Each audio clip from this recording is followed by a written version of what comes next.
Assalamualaikum warahmatullahi wabarakatuh. Alhamdulillah pemirsa, kita berjumpa kembali di dalam program Cara Cari Pahala Indahnya Islam.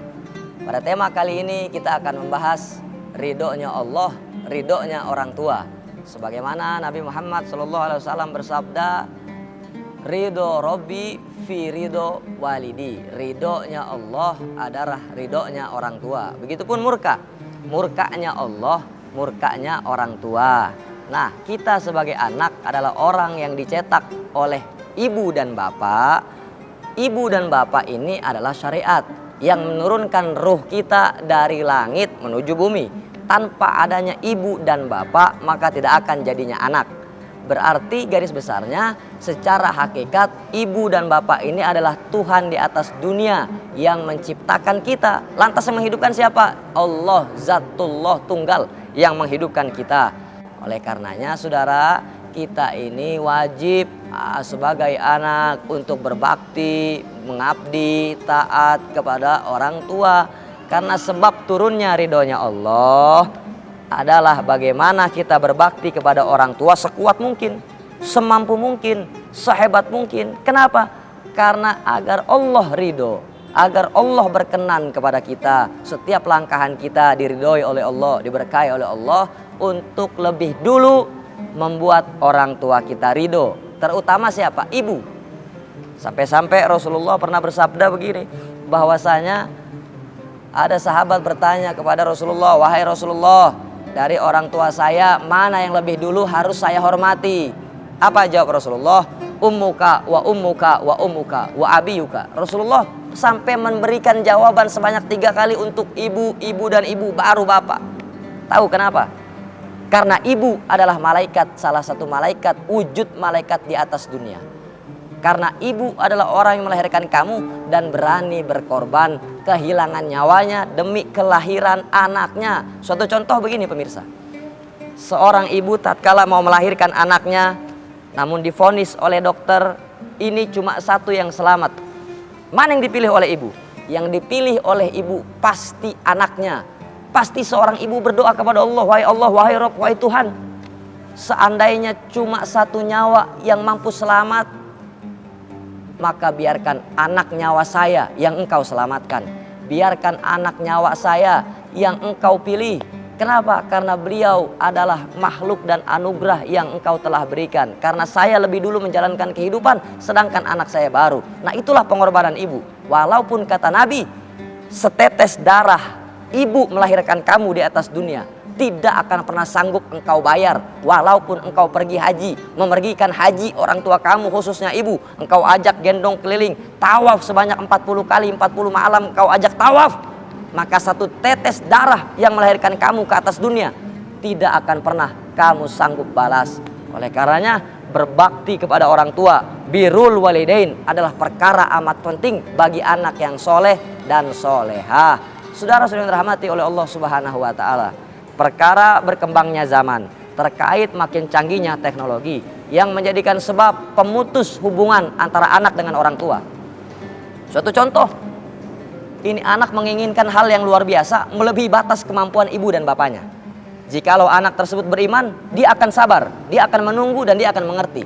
Tapi jikalau anak tersebut tidak beriman, tidak soleh, tidak solehah, maka sudah pasti dipastikan itu anak akan berbuat durhaka. Dengan cara apa? Contoh, mohon maaf pemirsa, contoh berapa banyak anak-anak kita di zaman sekarang yang mengambil hak orang tuanya. Dalam arti kata, dia colong banda orang tuanya, dia colong hartanya, dia jual itu hartanya. Untuk apa? Memenuhi hawa nafsunya, memenuhi hasratnya, memenuhi nafsunya. Sehingga apa? Itu orang tua kita akan sakit, orang tua kita akan kepikiran. Akhirnya apa? Berapa banyak orang tua stroke gara-gara mikirin anaknya. Berapa banyak orang tua yang menderita sakit tidak kunjung sembuh karena memikirkan kelakuan anaknya, memikirkan sifat sikap anak-anaknya yang durhaka kepada orang tua. Kenapa anak tersebut bisa durhaka?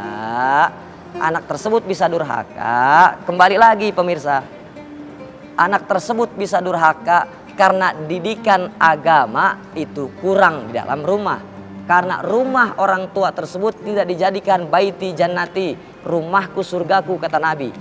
Maksud daripada baiti jannati bimakna apa? Dalam rumah tersebut diadakan bacaan Quran, diadakan sholat berjamaah, diadakan taklim bareng, diadakan pembahasan tentang ilmu, tentang adab, tentang akhlak. Seperti itu adalah yang dianjurkan oleh baginda Nabi besar Muhammad SAW. Pemirsa, sepertinya sudah ada yang masuk dalam tema seperti ini, pertanyaan yang diajukan oleh masyarakat terkait tema kita, ridho Allah dan ridho orang tua. Mari kita simak pertanyaan tersebut dalam video berikut ini. Cara cari pahala indahnya Islam. Ustadz mau nanya dong, ada gak sih dalam ajaran Islam orang tua durhaka terhadap anaknya? Terima kasih. Alhamdulillah pemirsa, kita telah mendapatkan pertanyaan yang begitu luar biasa. Apa pertanyaannya? Ustadz, apakah ada orang tua yang durhaka kepada anaknya? Dalam Islam seperti apa Ustadz? Nah, dalam Islam menjelaskan sebagaimana ulama-ulama as-salafun as-saleh bahwasanya orang tua yang durhaka kepada anak adalah orang tua yang menjauhkan dan melarang anak-anaknya untuk beribadah kepada Allah. Orang tua yang durhaka dalam Islam adalah orang tua yang menjauhkan anak-anaknya dari Rasulullah. Orang tua yang durhaka kepada anak-anaknya adalah orang tua yang menjauhkan anaknya dari majelis ilmu. Orang tua yang durhaka dalam Islam adalah orang tua yang menjauhi dan melarang anak-anaknya untuk cinta pada ulama, untuk mengikuti ulama, untuk mengabdi kepada ulama. Itu adalah orang tua yang durhaka menurut pandangan Islam. Jadi saudara yang dirahmati oleh Allah Subhanahu wa taala, orang tua yang durhaka itu dia tidak mencontoh hadis baginda Nabi besar Muhammad SAW. Kenapa? Karena orang tua itu tidak punya teladan, tidak punya junjungan, tidak punya contoh yang dia ikuti, sehingga dia bingung bagaimana cara mendidik anak dengan baik dan benar, bagaimana cara mendidik anak dengan baik yang mendatangkan ridho Allah. Apa kata pertanyaan murid Imam Syafi'i? Ya Imam Syafi'i, wa kaifa turabbi waladun saleh? Wahai Imam Syafi'i, bagaimana cara mendidik anak yang soleh dan solehah? Nah, dalam kitab Ad-Diwannya beliau, Imam Syafi'i menjelaskan, qala Rasulullah sallallahu alaihi wasallam dalam hadis riwayat Imam Dailami, ad-diba auladukum min salasin khisal. Nah, didik kita punya anak dengan didikan Nabi Muhammad. Ini pesan saya untuk seluruh para orang tua yang melihat program Cara Cari Pahala Indahnya Islam. Ad-diba auladukum, didiklah anak-anak kalian illa min salasin, dalam 3 perkara.